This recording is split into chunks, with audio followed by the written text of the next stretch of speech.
নদিয়ার কৃষ্ণনগরে ঈশিতা মল্লিক খুনে মূল অভিযুক্ত দেশরাজ সিংকে শনাক্তকরণের জন্য ঈশিতার মা কুসুম মল্লিক ও ভাইকে নিয়ে আসা হয়েছিল কৃষ্ণনগর জেলা সংশোধনাগারে।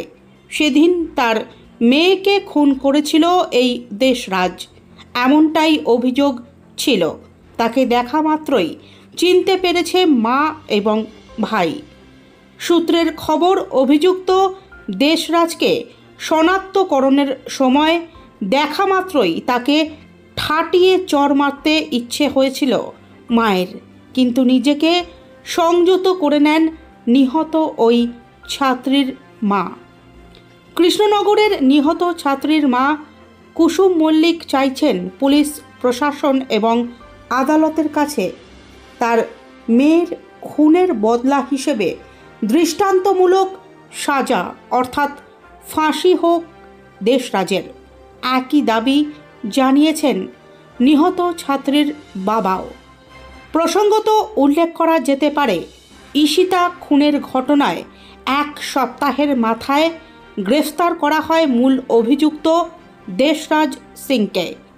উত্তরপ্রদেশ থেকে তাকে গ্রেফতার করে কৃষ্ণনগর পুলিশ জেলার বিশেষ দল। ট্রানজিট রিমান্ডে তাকে কৃষ্ণনগর নিয়ে আসা হয়। গত সোমবার দুপুরে কৃষ্ণনগরের বাসিন্দা এক ছাত্রী ঈশিতা মল্লিককে বাড়িতে ঢুকে গুলি করে খুন করে পালিয়ে যায় ওই দুষ্কৃতী। ঘটনার তদন্ত শুরু হওয়ার পর দেশরাজ সিং নামে এক যুবকের বিষয়ে সামনে আসে। দেশরাজের সঙ্গে একসময় সম্পর্ক থাকলেও পরে ওই নিহত তরুণী সম্পর্ক ছেড়ে বেরিয়ে আসতে চেয়েছিল। আদতে উত্তরপ্রদেশের বাসিন্দা দেশরাজ খুন করে উত্তরপ্রদেশে পালিয়ে গিয়েছে বলে সন্দেহ ছিল তদন্তকারীদের। উত্তরপ্রদেশে পাড়ি দেয় কৃষ্ণনগর পুলিশের একটি দল। তার আগে দেশরাজের মামা কুলদীপ সিংকে গ্রেফতার করে পুলিশ। অবশেষে উত্তরপ্রদেশে হানা দেওয়ার পর সেখান থেকেই গ্রেফতার হয় দেশরাজ। এর আগে শনিবারই দেশরাজের মামা কুলদীপ সিংকে গুজরাট থেকে গ্রেফতার করেছিল কৃষ্ণনগর পুলিশ। দেশরাজের বিরুদ্ধে ঈশিতাকে গুলি করে খুন করার অভিযোগ। দেশরাজের মামা কুলদীপ যাবতীয় পরিকল্পনা তাকে সহায়তা করেছিল এবং ভুয়ো নথি বানিয়ে পালাতে সাহায্য করেছিল বলে জানতে পারে পুলিশ। আমি আজ কৃষ্ণনগর জেলখানায় গেছিলাম কি করতে?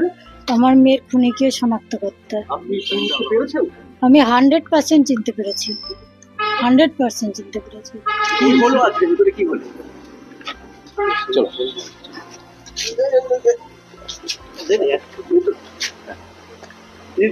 দেখার পরে কি মনে হলো আপনার? ওকে দেখার পরে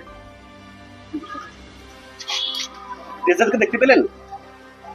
হ্যাঁ, আমার বাড়িতে যে খুনি এসেছিল আমি তাকে দেখতে পেয়েছি। ওকে দেখার পরে কি মনে হলো?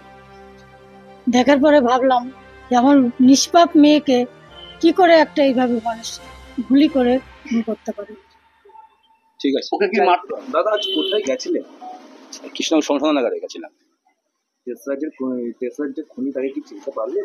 এবং আমি তো যাইনি ভেতরে, আমার ওয়াইফ আর ছেলে তার 100% চিনতে পেরেছে। কি মনে চাইছেন? আমার ফাঁসির সাজা।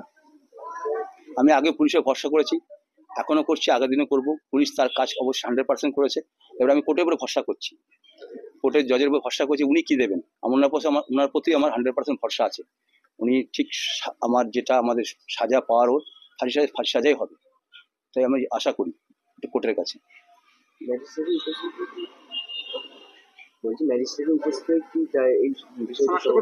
হ্যাঁ, ম্যাজিস্ট্রেটের উপস্থিতি হয়েছে এটা। ঠিক।